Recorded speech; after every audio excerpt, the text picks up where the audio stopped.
So, my last interview experience was back when I was applying for graduate school.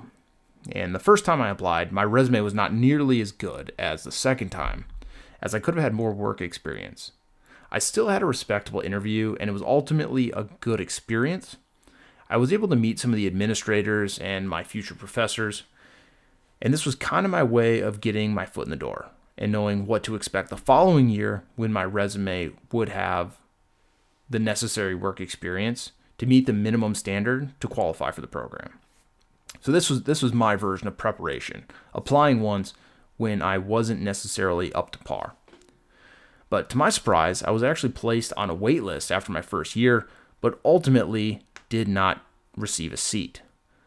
And these schools, they only start a cohort once a year. So this means I had another, 6 to 9 months by the time I formally received my rejection letter.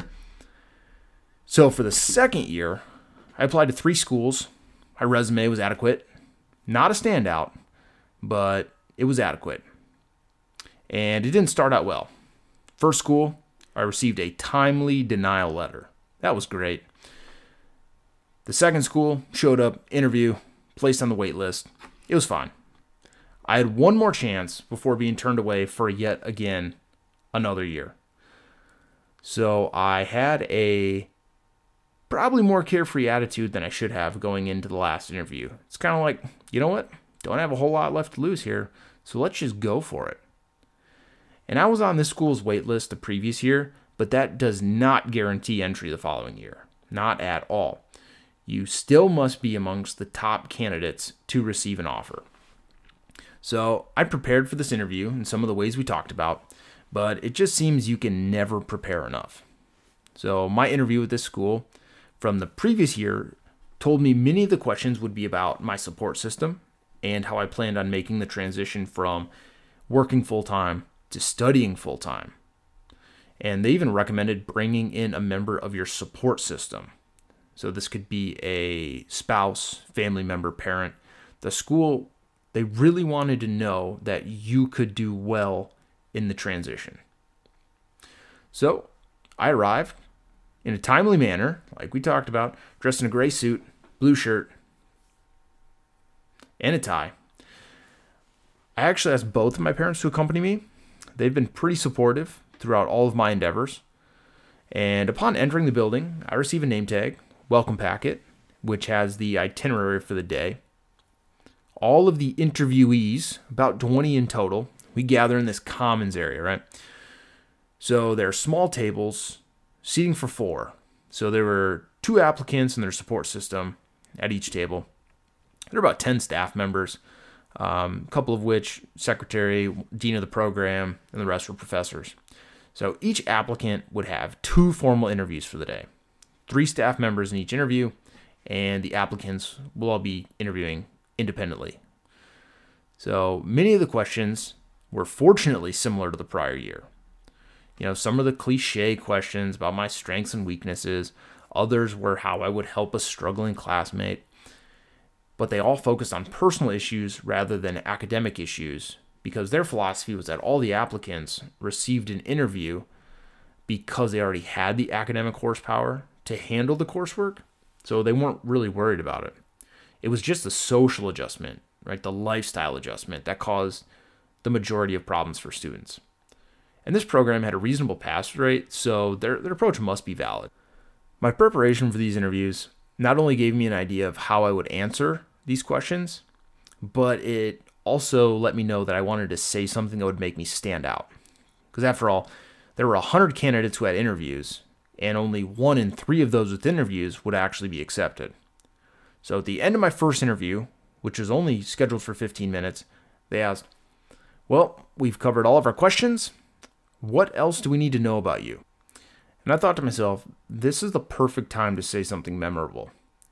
So I reply with what I think is the absolutely most ridiculous answer I could think of. And yes, I actually rehearsed this, which is kind of embarrassing to say.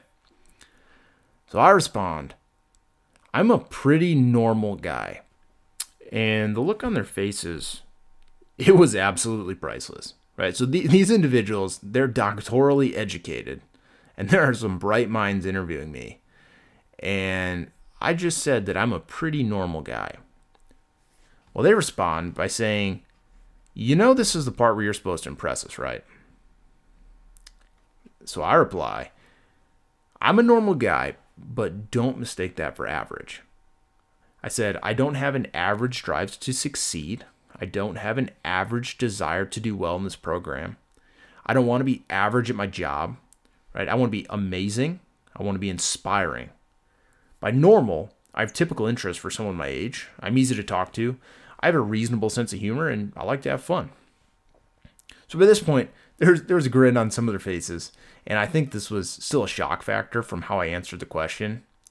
But again, I was at the point where I had already been denied by one school, put on the wait list for a second year at school number 2, and was really hoping I wouldn't be put on the wait list for school number 3.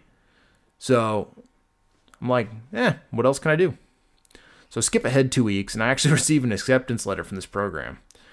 So this program, they send out acceptance letters to the top 25 candidates almost immediately. The other 5-10 slots, they're highly debated upon by the staff. So those actually aren't offered for another couple months. So this means my average resume, combined with my memorable interview, landed me a top spot. Sure, this may be circumstantial, but you know what? I'm giving credit to my answer for why I'm in the program today. And I can say this because my resume definitely didn't stand out amongst the other highly qualified candidates who are interviewing, which I know because they are my classmates and I speak to them regularly. So also note that I did not tell anyone ahead of time that I was going to say something this ridiculous. I did some practice interviews, and no, this was not one of the responses that I practiced.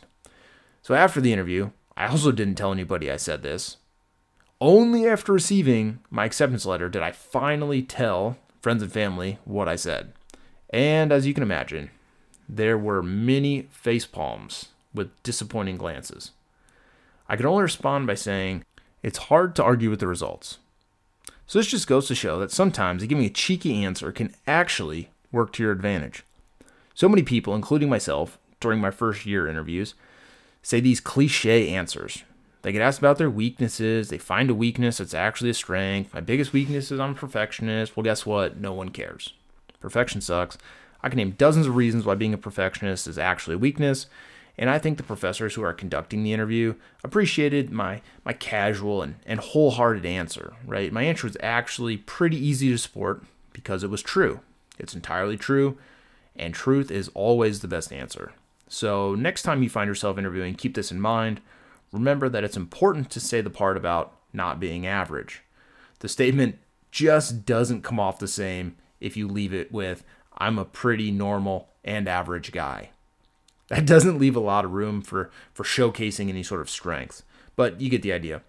So put your own twist on it. I think the interview conductor will appreciate something that's not cliche.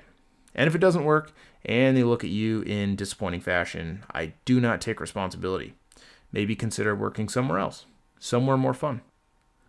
So after the interview, you have to send a thank you letter or a thank you email. This is one more opportunity for them to see your name, brings it to the top of their memory one more time. This is what you want. This is the end of the interview. This is the end of the podcast. Thanks for listening. One Foot in Chaos. We'll see you next time.